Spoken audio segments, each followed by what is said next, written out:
Ang video po natin ngayon ay magsasangla po tayo ng singsing. Ito yung isasangla ko. Binili ko ito sa Cebuana Pawn Shop noong February 14, 2022. 21 karat po ito. Ang halaga po nito ay 11,970. So subukan natin isangla ito ngayon para malaman natin kung tumaas na ba ang value nito. Kung bawi na ba tayo sa ating puhunan sa loob ng magdalawang taon. So ipakita ko muna sa inyo yung resibo para maniwala po kayo na sa Cebuana Pawn Shop ko talaga ito binili. So ayan po. Ayan, February 14, 2022. Ayan, 21 karat, 3.8 grams.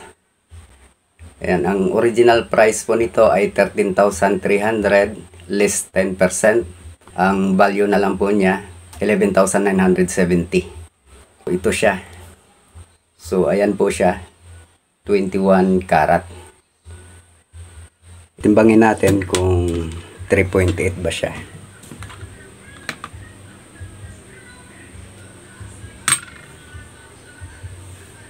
So ayan po, 3.8 grams. So tama po sa resibo natin, no? Mamaya i-update ko kayo kapag nasangla na ito. Si Mrs. kasi yung magsasangla kasi mayroon pa po akong lakad ngayon. So pag uwi ko mamaya, i-update ko na lang kayo kung magkaano po ang tanggap nito.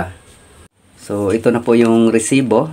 Nasangla siya sa M. Lulier.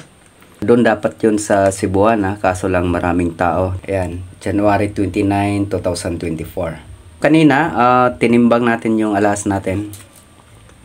Ang timbang po ay 3.8 grams. So pagdating doon, yan, 3.7 na lang.